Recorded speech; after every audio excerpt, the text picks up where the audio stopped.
Alright guys, so what I did was I soaked my lifters all night in oil, which is what I used to always do to my hydraulic flat tappet lifters. Howard's instructions says they do not recommend you soaking them, pre-pumping them, oiling them or anything, because it can give a false lash setting. And after last night, with those plungers sticking down and the push rods, you know, the rocker arms falling off the push rods when I'm rotating the engine, working my way back, I'd had enough. So they got soaked. My buddy Jason that builds racing engines, he's a roller cam guy. He does not like flat tappets anymore. He does rollers, even for his customer cars. So I texted him last night and I said, Howard says not to pre-oil, lube, or soak these lifters.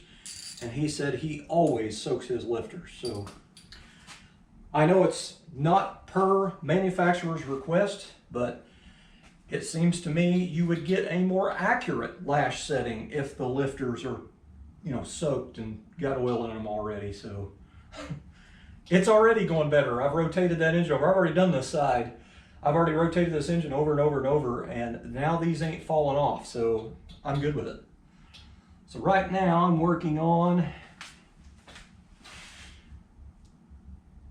it actually looks like both of those are down, but I need to check.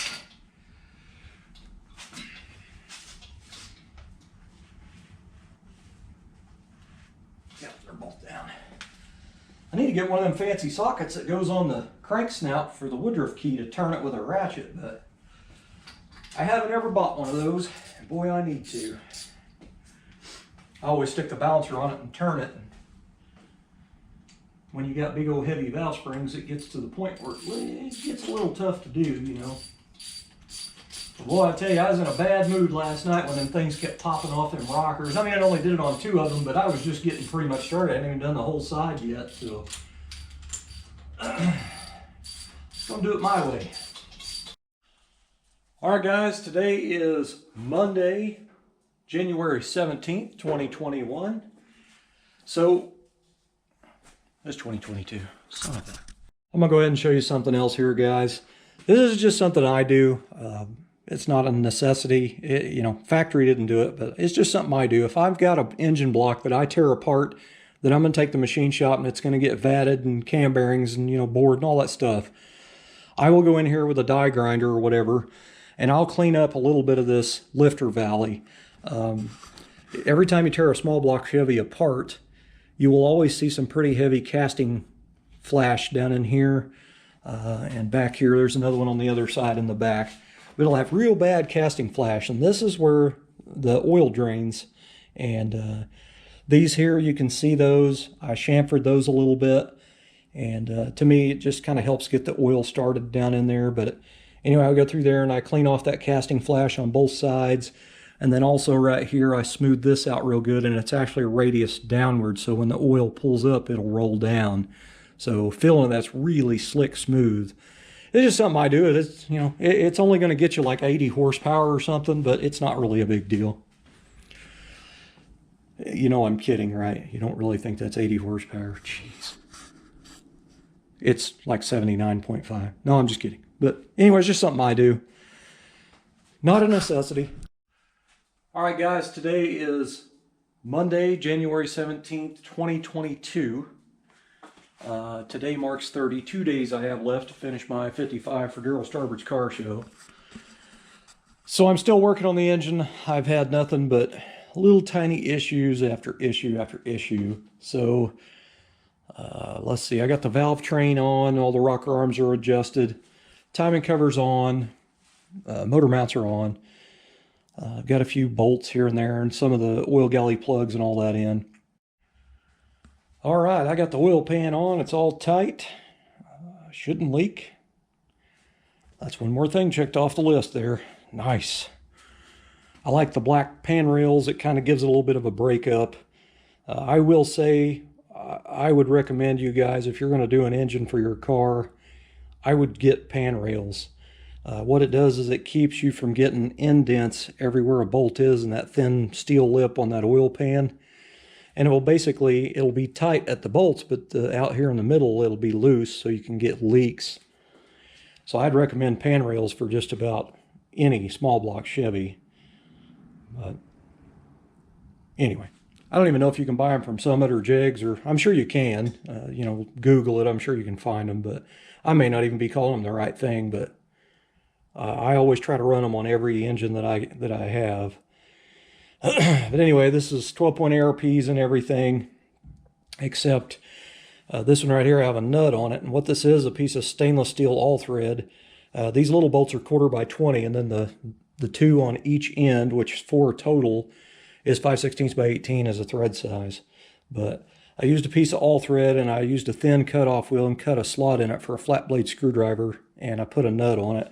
And it's for this bracket right here that I made out of some strap. I drilled a couple of speed holes and I chamfered them.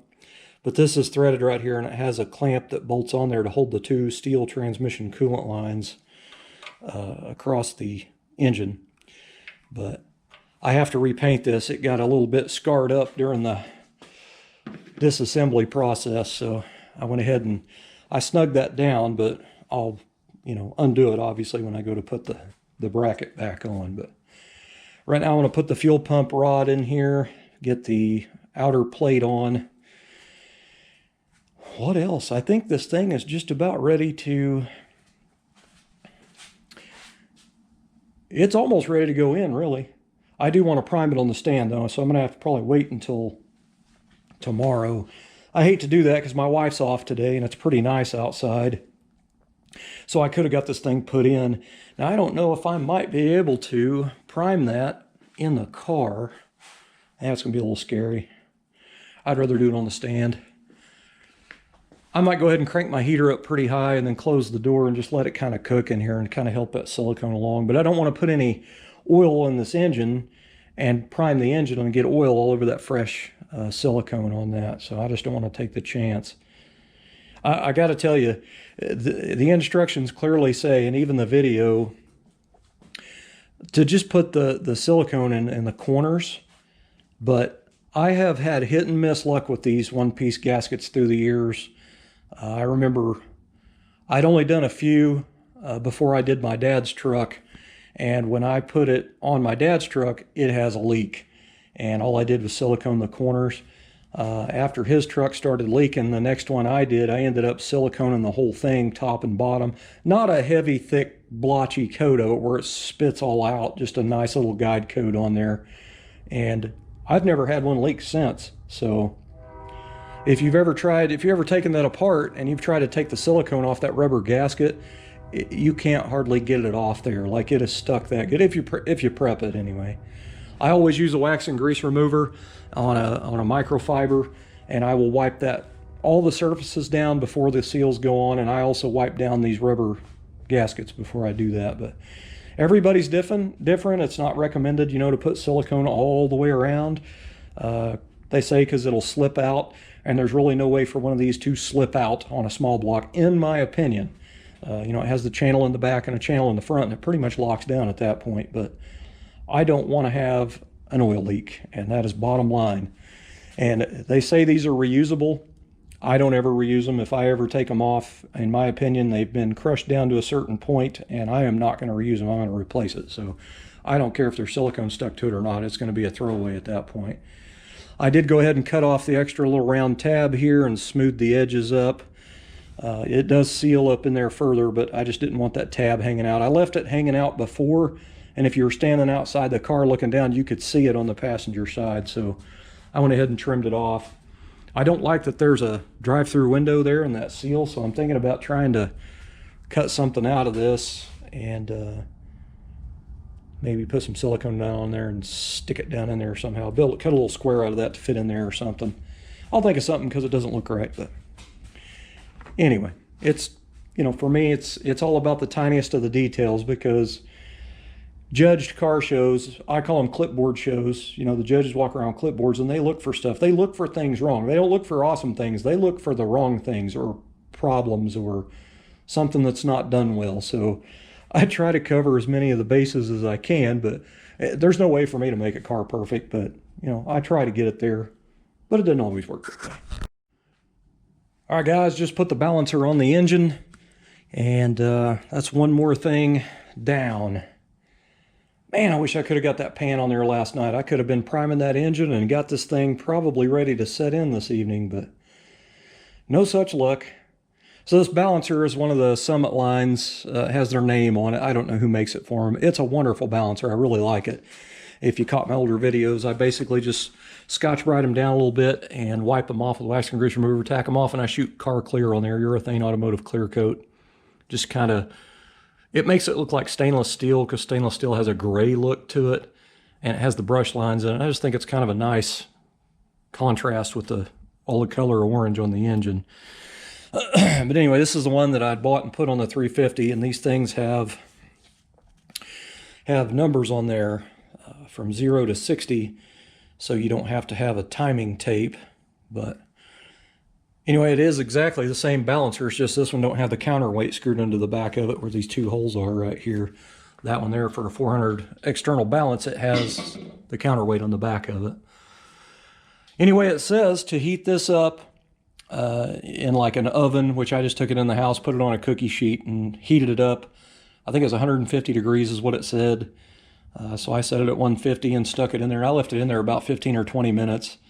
And it really was, I carried it out here without even a hot pad on, but anyway, it went on there and actually went on a little ways pretty easy that way. And then I used two different lengths of bolts, and I did use a actual washer that comes on for the balancer bolt, you know. Anyway, when the long one runs out of thread and bottoms out, I pull it out and put the short one in there and finish it off. But it actually went on pretty easy. I'm pretty happy about that. I did use a little oil on the snout of it here, and it's a pretty common problem for you to, you know, you rebuild an engine or whatever, and then you put your old used balancer on there. And if you ever look at your balancer before you put it on, 9 times out of 10, you're going to feel a groove right here. You're going to see it where that old seal had rode for years and many miles. So you can buy it's called a micro sleeve, and it's a paper thin piece of steel that has a little lip on it. And you can put it on there, and I usually stick it on and then use a block of wood and then use a dead blow and just hit it, and it'll hammer it on there. And anyway, they're so thin, and I feel that the metal's kind of lightweight on them, so they don't really last very long, is what I noticed. But it's really best just to buy a new balancer, but they have many different sizes to choose from, so be sure you measure the one you had, or, you know, do a little research, find out what width balancer you need. And again, 400 small block is external balance, so it should have a counterweight on it. If you buy one of this style. The factory one had a notch in it, but anyway, balancer's on. Got my fuel pump plate in. I do have the rod in there. I pre-oiled that and stuck it down in there. I mean, this thing it is so close, man, to flipping over and putting oil in it and priming it. Man, that's exciting. That's exciting. I'm one step closer to getting to hear this thing run. I'm so happy about that. Man, I just had a scare for a good, I would say 45 minutes probably. So I was putting up tools, putting everything away, getting cleaned up a little bit because I've pretty much got the long block done now. So I had this Allen head socket sitting here, and I was looking for this, and I could not find this anywhere. I looked through my trash box. I looked in places that I may have put it in by mistake. I went through my drawers, because sometimes when I'm opening a drawer, digging through stuff, I'll lay stuff out into whatever drawer is open, you know. So I looked and I looked and I looked under the car, and then I thought, well, maybe it fell through one of those speaker holes in the 4-door, and I looked all in there, couldn't find it. So then it hits me. Did I leave this laying on top of the crankshaft when I put the oil pan on? Because the engine was upside down to do the oil pan. So I was starting to worry that I was going to have to pull that oil pan back off after sealing it on and everything, and I was starting to get a little nervous. And anyway, I walked over here. I was trying to remember what I used that for, and I walked over here, and this is the 350 that I pulled out of the 55, and I had to get that plug I had a plug in here, a stainless steel plug, and I had to get to that, so I left those laying right there. They're almost kind of hard to see. So I was almost to the point where if they disappeared and I can't find them in here, they've got to be in that engine. Oh man, let me tell you. Oh, I'm so relieved right now. That was scary. So right now they're going to go in the drawer they're supposed to go in. Man. So nothing's in there.